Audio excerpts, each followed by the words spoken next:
இன்னைக்கு சப்ளிமெண்ட்ரியில் ஒரு பாட்டு பார்ப்போம். இது கிராமத்து பாட்டு. இது பாடினதுன்னு இல்லை, சாதாரணமாகவே கிராமங்களில் அந்த காலத்தில் தமிழ் எப்படி வளர்த்துருக்காருன்னா, ரொம்ப சாதாரண ஒன்றுமே தமிழே படிக்காத அவளே, எதுவுமே ஸ்கூலுக்கே போகாதவ அவளே கூட பேசிக்கும் போது நல்ல தமிழில் தான் பேசுவா. நல்ல தமிழில் தான் பேசுவா அவள். அவள் அப்போ சொன்னது அவரோட இது அந்த மாதிரி ஒரு 2 பேர் பேசிக்கிறாளாம். இது அகாசியமாக எனக்கு சொன்னது. இது வந்து நான் எங்கே கேட்டேன்னா, நம்ம இங்கே வந்து வருஷம் புக் ஃபேர் நடக்கும். ஒரு 10-15 வருஷத்துக்கு முன்னாடி இந்த புக் ஃபேருக்கு இங்கே லைலா இது பச்சைமாஸ் காலேஜுக்கு எதுக்கு புக் ஃபேர் வந்துருந்தது. அதுக்கு போயிருந்தேன். அதுக்கு போயிருந்தப்ப அங்கே சாரதா நம்பி ஆரூரான்னு ஒரு ஒரு தமிழ் புலவர். அவங்க சாரதா நம்பி ஆரூரான். இந்த சாரதா யாருன்னா மறைமலை அடிகளோட பேத்தி இந்த சாரதா. அதனால அந்த தமிழ் வாசனை அருமையாக தெரியும். அவங்க அந்த தமிழ் இதில் வந்து இந்த மாதிரி தமிழ் இதுக்கெல்லாம் நான் போவேன். அது மாதிரி இதில் அப்போ இந்த பாட்டை சொன்னாங்க. கிராமத்துலேயும் அந்த காலத்தில் தமிழ் எப்படி ஒன்றுமே தமிழுக்கு படித்து தான் வளர்க்கணுன்றது இல்லை, தமிழை படிக்காமலே அந்த காலத்தில் எப்படி வளர்த்துருக்காங்க அப்படின்றதுக்காக இந்த பாட்டை சொன்னாங்க.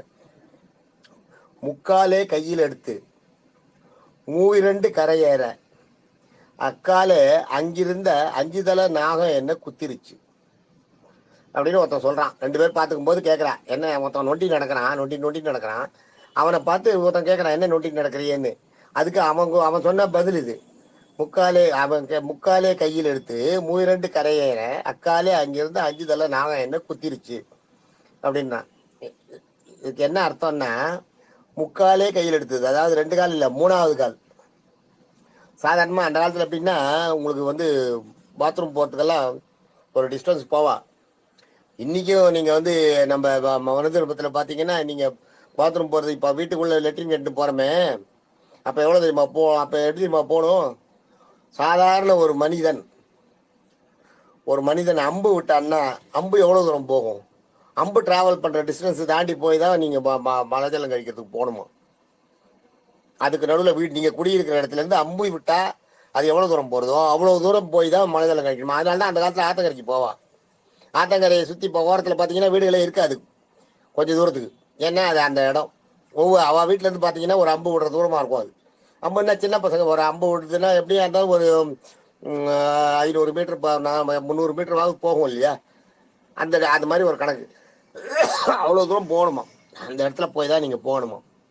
அதுக்கு போகிறா. சாதாரணமாக காத்தால 3 மணி 4 மணி 5 மணிக்கு தான் இந்த இயற்கை உபாதைகளை கழிக்கிறதுக்கு போகும்போது நடுவில் வந்து பாம்பு தேளு ஏதாவது இருக்கும். 2வது கையில் ஒரு குச்சி வச்சுப்பா. எப்பயுமே நாய் ஏதாவது வந்ததுன்னா டக்குன்னு மேலே வந்துன்னா அடிக்கிறதுக்கு. பன்னி அந்த காலத்தில் பன்னி எல்லாம் தொந்தரவு பண்ணும், நாய் தொந்தரவு பண்ணும். அதனால கம்பை வச்சுன்னு அடிப்பா. கம்பு கையில் இருந்ததுன்னா கிட்ட வராது, பயப்படும். 2வது போகும்போதே தட்டிட்டு போவா தரையில். காத்தால காத்தால போகிறதுனால இப்போ என்ன, ஏதாவது பாம்பு இது மாதிரி ஏதாவது இது இருந்ததுன்னா தூரம் போயிடும். மிருகங்கள் இருந்தால் கூட நிறைய எல்லாம் இருந்ததுன்னா கூட கம்பு சத்தத்தை கேட்டவுடனே அரவம்ன்றது சத்தத்தை கேட்டவுடனே போயிடும். அரவம் நகரும். சத்தத்தை கேட்டால் பாம்பு நகர்ந்து போகும். அதான் அரவம் கேட்டால் அரவம் நகரும்னுவா. அரவத்தை தட்டிட்டு போனோம்னா பாம்பு நகரும். அது மாதிரி ஏதாவது இருந்ததுன்னா போயிடும். அதனால அதை சொல்றாரு இங்க. முக்காலே கையில் எடுத்து 3வது காலான குச்சியை கையில் எடுத்துட்டு பூவி 2 கரையேற. பூவி 2ன்றது எவ்வளவு? 3 2 சேர்ந்தது 6 இல்லையா. 6 கரை. 6 கரைன்னா என்ன? ஆத்தங்கரை. அதான் அவ்வளோ அழகா சொல்றாரு. மூவி 2 கரை ஏற அங்கே போனாராம், அந்த ஆத்தங்கரைக்கு போனாராம் அந்த இதுக்காக.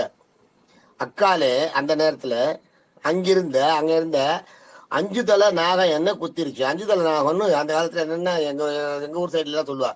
இந்த நெருஞ்சி முள் இருக்கும். நெருஞ்சி முள் வந்து அந்த 5 அதோட அந்த முள்ளை பார்த்தீங்கன்னா அப்படியே அந்த 5 முள்ளையும் ஒரு ரவுண்ட் போட்டு பார்த்தீங்கன்னா 5 தலை நாகம் மாதிரி இருக்கும். அதை பார்த்தீங்கன்னா நெருஞ்சி முள்ளை எடுத்து இப்படி 5 முள்ளையும் நீங்கள் கண்ணில் பார்க்குற மாதிரி இப்படி பிடிச்சி கையில் பிடிச்சி பார்த்தீங்கன்னா 5 தலை இருக்கிற நாகம் மாதிரியே இருக்கும். அதனால அதுக்கு பேரே 5 தலை நாகம்னு பேர் சொல்லுவா. அதை சொல்றாரு இங்க. அக்காலே அந்த நேரத்துல அங்கிருந்த 5 தலை நாகம் என்ன குத்திருச்சு. 5 தலை நாகம் இந்த நெலிஞ்சி முள் என்ன குத்திருச்சுன்னு அவர் கவிதை வடிவா இவனோட கேள்விக்கு அவர் பதில் சொல்றாரு. இவனுக்கு பதில் கேட்டானே அவன் என்ன பண்ணா, நீ இப்படி சொல்றியா, நான் சொல்றேன் பாரு உனக்கு பதில்னு. அவன் என்ன சொல்றான், 10 ரத புத்திரனின் சத்துருவின் மித்திருவின் பத்தினியின் காலை எடுத்து தேய் அப்படின்றான். 10 ரத புத்திரனின். 10 ரத புத்திரனின்னா என்ன தெரியுமா? 10 ரத புத்திரன்றது 10 ரதம் 10 ரதம் 10 தசரதன். அதுதான் ராம இதுக்கு பேரு தசரதன்றது வந்து அதுதான் பேரு இவருக்கு பேரு. 10 ரத 10 ரதன்றது வந்து 10 குதிரைகள் புட்டிய ரதத்தை ஓடுறோம். அதெல்லாம் 10 ரதன்றது தசரத தசரத தசரதன்றது தான் தசரதன். 10 குதிரைகள் பூட்டிய தேர்ல தான் தசரதன் போவாராம். அதனால தான் அவருக்கு பேரே தசரதன் பேரு. புத்திரனின் அவரோட புத்திரன் யாரு? ராமன். 10 ரத புத்திரனின் தசரதனின் புத்திரனின். சத்ருவின் சத்ரு யாரு? ராமனோட சத்ரு ராவணன். சத்ருவின் மித்துருவின் ராவணனோட மித்ருன்றது வந்து நண்பன், சத்ருன்றது வந்து எதிரி. ராமனோட எதிரி வந்து சத்ரு. சத்ருவின் ராமனுடைய எதிரியாகிய ராவணன் தான் சத்ருவின். மித்ருன்றது வந்து ஃப்ரெண்டு, நண்பன். மித்ரு ராவணனோட நண்பன் வந்து வாலி. வாலி ராவணனும் ரொம்ப ஃப்ரெண்டு. ஒரு காலத்துல வாலியில வந்து ராவணனை தோக்கடிச்சுடுறான். அதுக்கப்புறம் வாலி ராவணனும் நண்பர்களாயிடுறான். அதனால இது அந்த இடத்துல அப்படி சொல்றான். சத்ருவின் மித்துருவின் வாலி. அதான் சத்ருவின் மித்துருன்றது வாலி. மித்துருவின் பத்தினியின் வாலியுடைய மனைவி. வாலியுடைய பத்தினி, வாலியுடைய மனைவி பேர் தாரன்னு பேர். தாரை.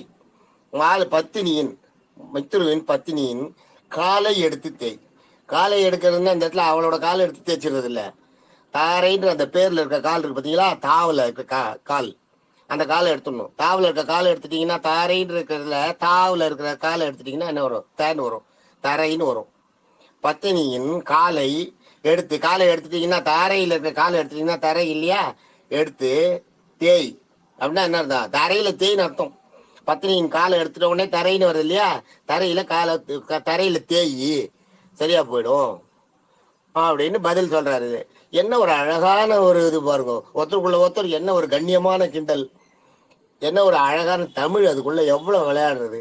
இதை சொன்னது வந்து சாரதா நம்பி ஆரூரான், மறைமலை அடிகளோட பேத்தி. மறைமலை அடிகள் வந்து தமிழுக்காக பயங்கர எவ்வளவோ தொண்டு செய்தவர் அவர். அவருடைய பேரே வந்து மறைமலைன்றதுக்கு வந்து மருதாச்சலம் அவர் பேரு. ஆமா, வேதாச்சலம். வேதாச்சலம்ன்றது பேர். அவர் பேர் வந்து வேதாச்சலம். வேதாச்சலம்ன்றது அவரோட பேரு. வேதம்னா தமிழ்ல வந்து வேதத்துக்கு வந்து தமிழ்ல வந்து மறைன்னு பேரு. மறை நூல் திருக்குறளை. அதான் மறைன்னா வேதம். மறை. சலம்ன்றது வந்து மலை. சலம்னா மலை. சலம்ன்றது வந்து சான்ஸ்கிரிட்ல மலை. மலை. வேதம்ன்றது வந்து மறை மலை. அதான் மறைமலைன்னு அவர் பேரை மாத்திட்டார். மறைமலை சலம் வேதாச்சலம் மறைமலை அடிகள்னு பேரை மாத்தினது காரணம் அதான் ஒரு பேரு. இந்த பாட்டு அவ்வளவு அருமையான பாட்டு. இதை இது பண்ணிங்க. இது வந்து சாரதா நம்பி ஆரூரான் ஒரு புத்தக கண்காட்சியில பேசும்போது சொன்னது. அந்த பாட்டு சொன்ன உடனே எனக்கு அப்படியே மனசுல பதிஞ்சு போச்சு. ஆனா இதை எங்க அப்பா எனக்கு முதல்லயே சொல்லியிருக்கா, இந்த காலத்துல சொல்லியிருக்கா. இதுக்கு எனக்கு இது புரியல, என்னன்னே புரியல.